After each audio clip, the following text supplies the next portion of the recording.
I never thought I'd see the day when my own blood would look me in the eye and tell me I had too much. I'm 63 years old. I've worked since I was 14, paper routes, grocery bagging, construction crews, and eventually building my own contracting business from nothing. My hands are scarred from drywall and rough lumber. My back aches most mornings. But I built something. A life. A business. Property. And I never asked anyone for a damn thing. My younger brother, Tony, is 58. Different story. Tony's always had ideas, big ideas. Restaurants that failed. A car dealership that went under in 6 months. An online vitamin company that somehow lost money during a health craze. Every few years, another scheme. Another sure thing. And every few years, I'd get the call. The first time was 18 years ago. Tony's restaurant, some Italian fusion place in a strip mall, was 3 months behind on rent. He needed $12,000 to stay afloat. Just a loan, Michael. I'll pay you back when the summer crowd hits. I gave him 15. The restaurant closed 4 months later. No payback, no apology, just silence until the next crisis. Then came the car dealership, 45,000. This is different, Mike. I've got a partner this time. Real experience. The partner disappeared with half the inventory. Tony filed bankruptcy. I never saw a cent. The vitamin company, 30,000. The commercial property investment, 60,000. His daughter's college tuition when his ex-wife remarried and wouldn't help, 28,000. His medical bills after the surgery, 18,000. I kept a ledger, not because I'm petty, because I'm thorough. That's how you run a business. You track what goes out. You know what's owed. $237,000 over 18 years. And here's the thing, I never brought it up. Not at Thanksgiving, not at Mom's funeral, not at his second wedding. I figured, he's family. He's my brother. You help family. That's what Dad always said before he died. You boys take care of each other. So I did. I took care of both of us. Tony never took care of anyone but Tony. 3 weeks ago, I drove up to my cabin in Lake Placid. I bought that place 8 years ago with money from a commercial job in Albany. Nothing fancy, 2 bedrooms, a dock, a wood stove that actually works. I go up there to fish, to think. To get away from the phone and the emails and the constant hum of the business. It's my place, my name on the deed, my money in the foundation.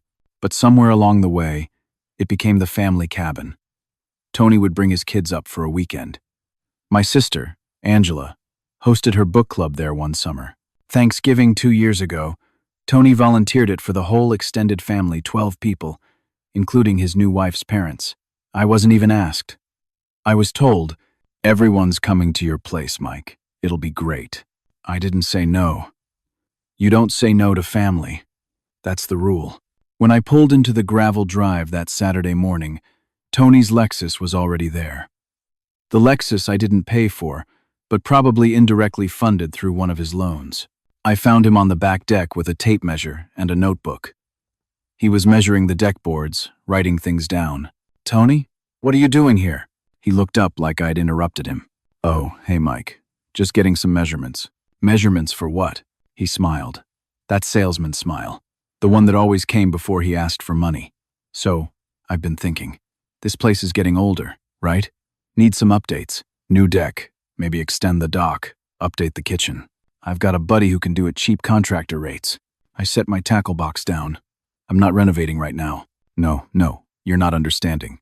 He walked over, put his hand on my shoulder. We'd all chip in. Family investment. Angela's on board. We'd split the costs, share the place properly. Like a timeshare, but better because we're family. I stared at him. A timeshare. Exactly. We'd draw up a schedule, make it official. Everyone gets their weeks. You'd still have majority share since you bought it, but this way it's fair. You're not carrying all the maintenance costs alone. Tony, I'm not selling you a share of my cabin. His smile faltered. I'm not asking you to sell it. I'm asking you to let your family invest in something we all use. Come on, Mike. You've got the house in Saratoga, the condo in Florida. You don't need this place all to yourself. Mom would have wanted us to share. There it was. Mom, the guilt card, the family card. Mom didn't buy this place. I did. With money you made off the business Dad started. That hit different, because it was partially true. Dad started the business. But I'm the one who turned 3 guys in a pickup truck into 20 employees and a fleet of equipment. I'm the one who worked 70-hour weeks while Tony was launching his next failure. Tony, the answer is no. He shook his head, disappointed. Like I was the problem. I don't get you anymore, Mike. You've gotten so tight with money. So selfish. You weren't always like this. Selfish. $237,000 and I'm selfish. I think you should leave. Fine, but Angela's not going to be happy. She already told her book club they could meet here next month. Then Angela can call them and cancel. He grabbed his tape measure, shoved it in his pocket. You know what? Maybe you're right. Maybe this place should just be yours. I wouldn't want to burden you with family obligations. He left, gravel spitting from his tires. I sat on that deck for 2 hours. Didn't fish, didn't go inside. Just sat there thinking about 18 years of phone calls. 18 years of crises that somehow became my responsibility. 18 years of just this once, and I'll pay you back and family helps family. That night, Angela called. Michael, what is wrong with you? No hello. No how are you. Just accusation. Angela, Tony told me you refused to let us invest in the cabin. After everything we've done, all the times we've treated it like our own place, you can't even let us help maintain it? You've never maintained it. I maintain it. I pay the property taxes. I winterize it. I fix the dock. You just show up. Because you offered. I never offered. You assumed. This is unbelievable. Mom is rolling in her grave right now. Don't bring Mom into this. Someone has to, because you've clearly forgotten what family means. You know what? Don't bother hosting Thanksgiving this year. We'll figure it out ourselves. Angela, I never said I was hosting Thanksgiving. You do every year. Because you and Tony decided I would. I'm the one with the big house, so I'm the one who hosts. Did you ever ask? Did you ever say, hey Mike, would you mind? Silence. Then, ice cold. Fine. Keep your cabin. Keep your house. Keep your money. Just don't expect us to keep treating you like family when you clearly don't see us that way. She hung up. I stood there in my cabin that I bought with my money from my business, and realized something. They were right. I didn't see them as family anymore. I saw them as people who took. The next morning, Sunday, I drove back to Saratoga. My girlfriend, Patricia, met me at my house. We'd been dating 8 months. She's a financial advisor, 60 years old, divorced, no kids, smart, independent. The first woman I'd dated who didn't need anything from me. You look terrible, she said. I told her everything. The cabin, Tony's timeshare idea, Angela's call, the 18 years of loans. She listened, didn't interrupt. When I finished, she asked one question. When's enough? What? When is it enough, Michael?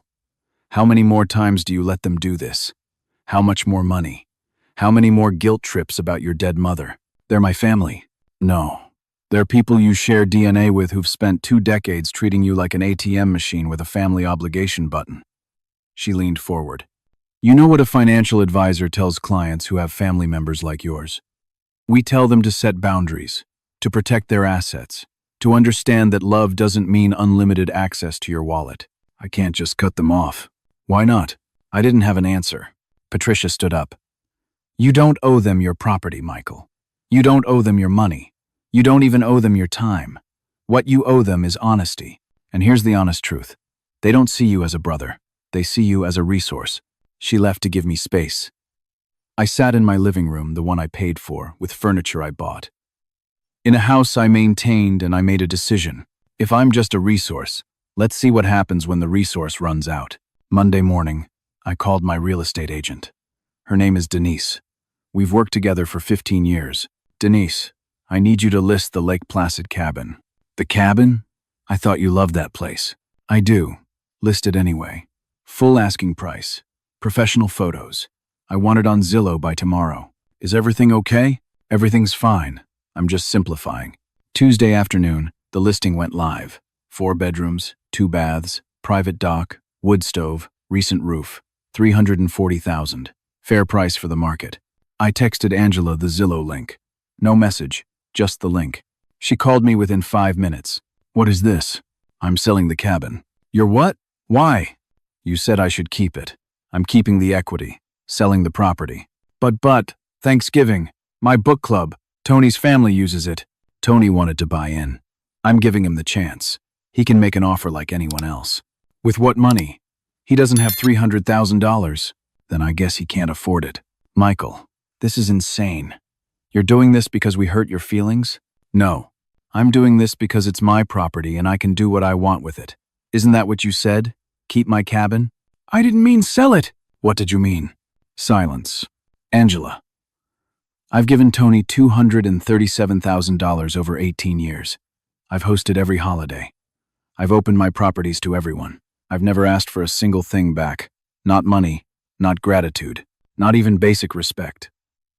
And the moment I say no to one thing, I'm selfish. I'm tight with money. I'm not family. We didn't mean, yes, you did. So I'm giving you what you want. I'm keeping my stuff. You keep yours. We'll all be much happier. You're being ridiculous. Probably, but it's my ridiculous decision to make. I hung up. Wednesday, Angela showed up at my office. My secretary tried to stop her, but Angela barged into my office like she owned the place. We need to talk. I'm working. I don't care. You're tearing this family apart over a stupid cabin. I'm not tearing anything apart. I'm selling my property. Thanksgiving is in 8 weeks. Where are we supposed to go? Anywhere you want, just not my house. She stopped. What? I'm not hosting Thanksgiving this year. You said you'd figure it out yourselves. So figure it out. Michael, come on. We always do Thanksgiving at your place. You always assume Thanksgiving is at my place. This year, assume somewhere else. This is because of Tony, isn't it? He told me what he said. He didn't mean you were selfish. $237,000, Angela. That's what I've given Tony over 18 years. Not loaned. Given. Because he's never paid back a cent. And I've never once mentioned it at a family dinner. I've never made him feel small. I've never held it over his head. But the second I don't want to split ownership of my cabin, I'm the problem. Her face went red. He needed that money. He was desperate. He was irresponsible. And you both decided his emergencies were my responsibility. That's what family does. No, that's what I did. Family is supposed to be reciprocal. What have either of you ever done for me? She opened her mouth, closed it, opened it again. Nothing came out. That's what I thought. Please leave. I have work to do. Mom would be ashamed of you. I looked up at her. Really looked. Mom loved me, but she loved you both more because you needed her. I didn't need her. I was the strong one. The responsible one. The one who had his act together. So she worried about you two. She gave you two her time, her energy, her attention. And I was fine with that because I loved her and I loved you both. But she's gone now, and I'm done being the strong one who gets taken for granted. Angela's eyes filled with tears. We don't take you for granted. You do, and I let you. But I'm 63 years old, Angela. I've got maybe 20 good years left. I'm not spending them being your bank. She left crying. Thursday, Tony showed up. This time at my house. Patricia was there. She answered the door, saw Tony, and looked at me. I nodded. She let him in. Mike, we need to fix this. There's nothing to fix. I talked to Angela. She said you're not hosting Thanksgiving. You're selling the cabin. You're cutting us off. I'm not cutting you off. I'm just not giving you access to my stuff anymore. That's the same thing. No, it's not. Cutting you off would be blocking your number, refusing to see you, telling you to never contact me again. I'm not doing that. I'm just setting boundaries. Boundaries. He said it like it was a curse word. Since when do we have boundaries?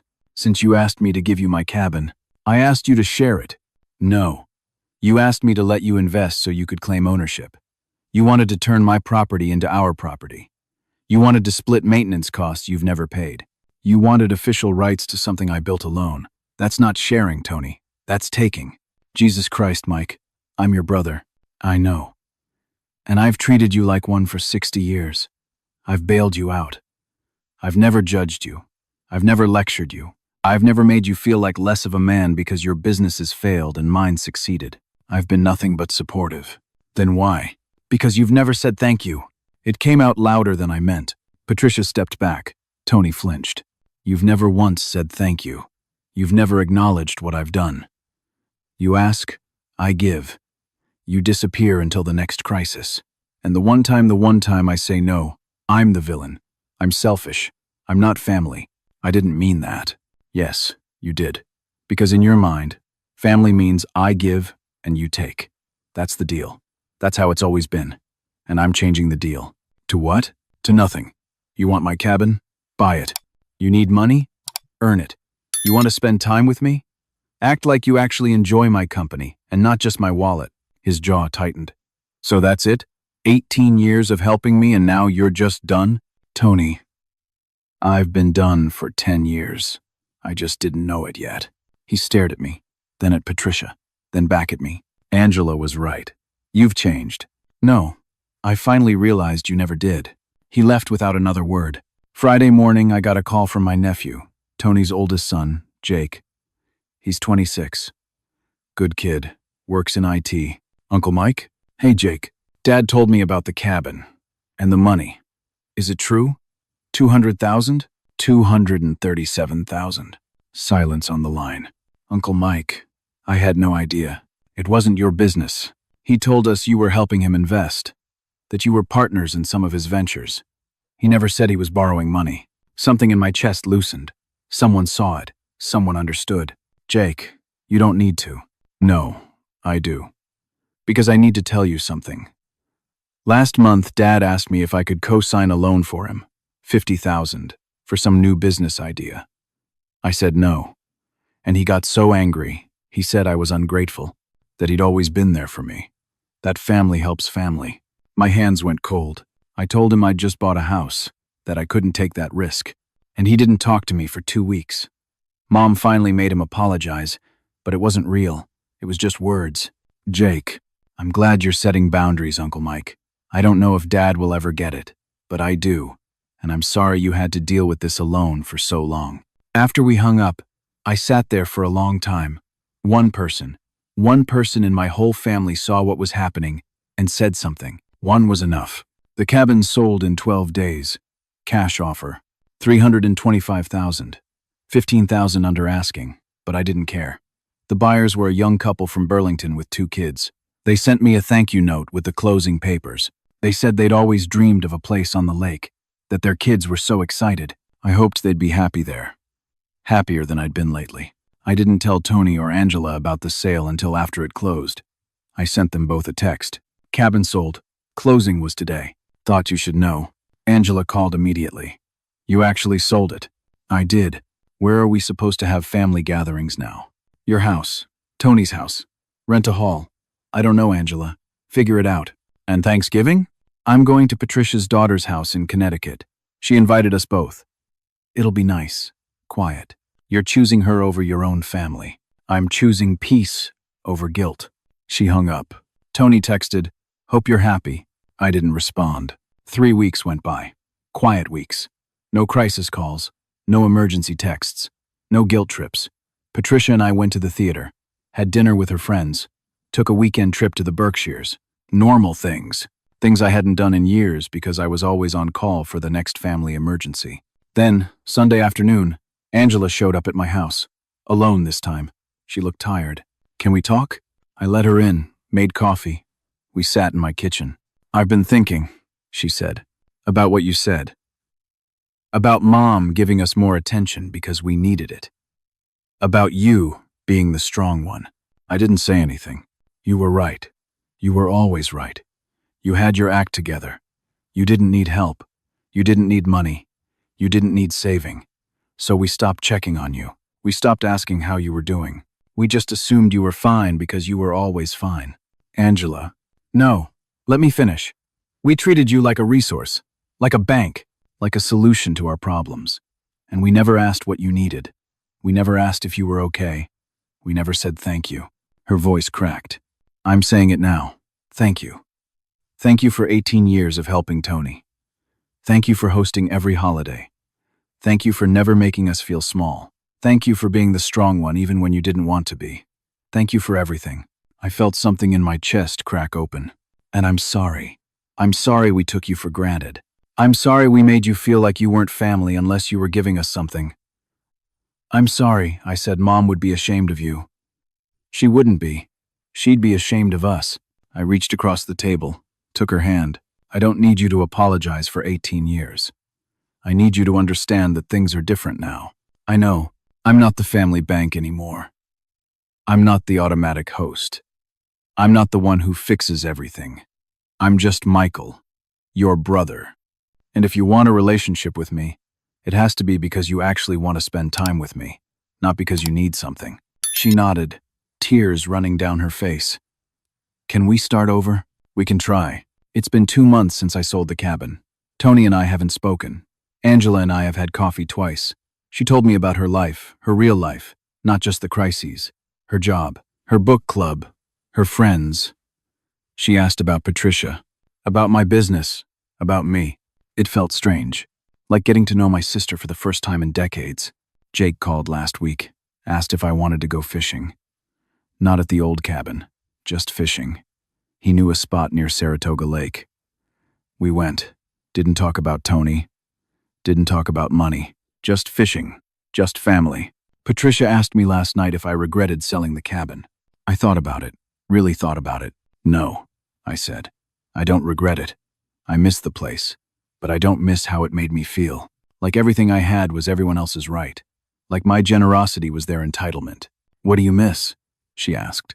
I miss the idea of what I thought family was. But I'm learning what it actually is. It's not about who needs you. It's about who sees you, who values you, who says thank you. She kissed my forehead.